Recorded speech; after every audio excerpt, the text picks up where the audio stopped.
typical day in the business section of any large city. Almost anywhere you look, people are selling and buying goods and services.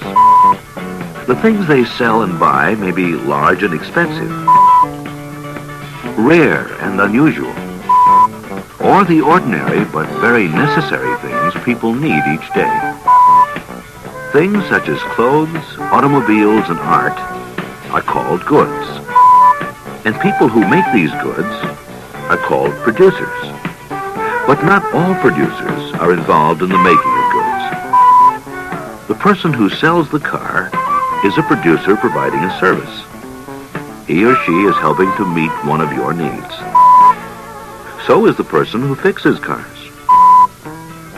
Today, many more people work by providing services than by making goods. But all businesses, whether they produce services or goods, have two important things in common. They must supply goods or services that consumers want and are willing to pay for. And in most cases, they must at the same time make a profit in order to stay in business. Andrew Montero and his children Andy and Christine have been learning a lot recently about supplying something people want and making a profit. That's because the Monteros have started a small business of their own, a restaurant. As far back as they can remember, they've loved pizza, just like a lot of other people. One day, Andrew noticed that there wasn't a single restaurant in their neighborhood that sold pizzas. He talked to someone at a savings and loan about borrowing the money he'd need to open a pizza restaurant of his own. Andrew felt sure he could supply something people wanted and would pay for, good pizzas. But what about the other reason for becoming a producer? Making a profit. For that matter, what does it mean to make a profit? You might think that the money Andrew so happily counted after his first full week in business was his profit for that week. But that's not the case. Profit is not simply the money a producer can deposit in a bank when he or she sells goods or services. A profit is the money received from sales minus the costs of production. The costs of production are the things the producer has to pay for to do business. The costs of production are resources, things we use to meet our needs. To produce goods or services, three kinds of resources are needed: land and natural resources, capital, and labor.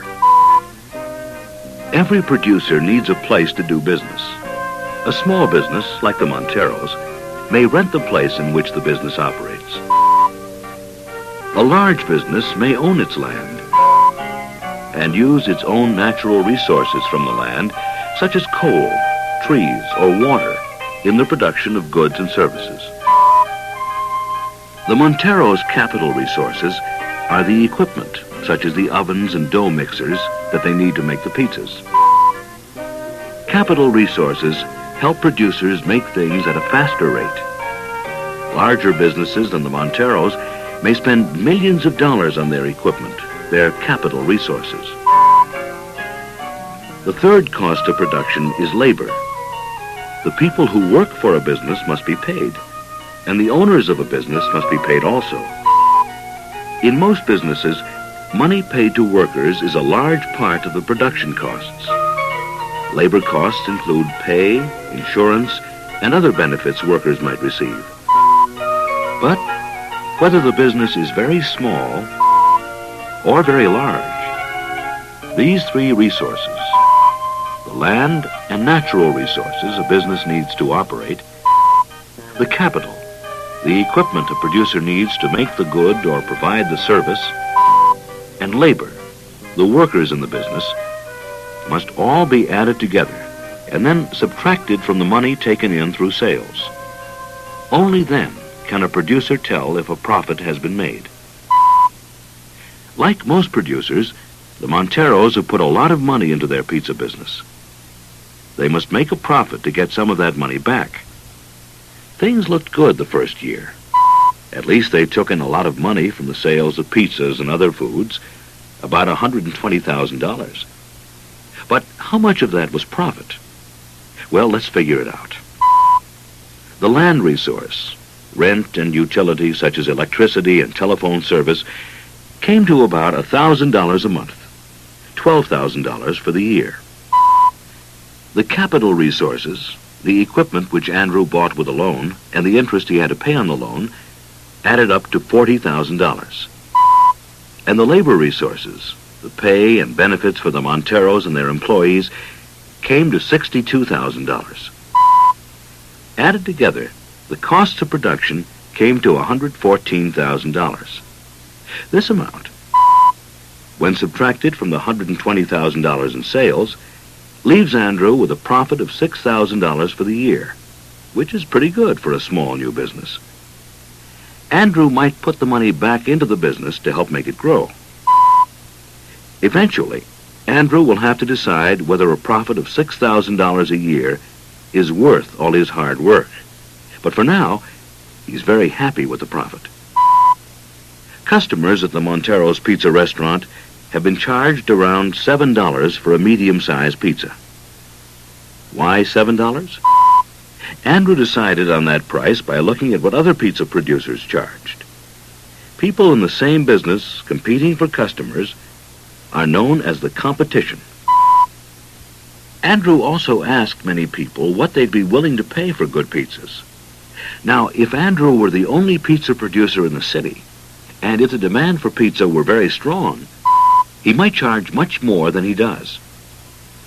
But since there are other pizza parlors, and since people can choose to eat many kinds of food, to raise the price too much would drive possible customers away. On the other hand, Andrew could lower his price and probably attract more customers. But producers try to sell their products at a price that will more than cover their costs of production. By putting his price for pizzas too low, Andrew might find he hasn't covered his expenses and will have no profit at the end of the year. Yet, even making a profit may bring problems. Suppose the Montero's business grows and brings in more profits. One day, they may look across the street and find that someone else, competition, has decided to go after some of the business. This is one of the risks a producer takes. Competition. Many producers offering the same type of business. Rising costs of land, capital, and labor, the three resources producers need to run a business. And the always changing likes and dislikes of consumers, all combine to force many producers to go out of business each year. In fact, most small businesses fail within 5 years. Larger businesses run risks too. No matter what size, producers must supply consumer demands and usually make a profit in order to stay in business. And yet, with lots of planning, hard work, and a little luck, one can take those risks and still arrive at the right formula, finding something the consumer wants and is willing to pay for, and making a profit.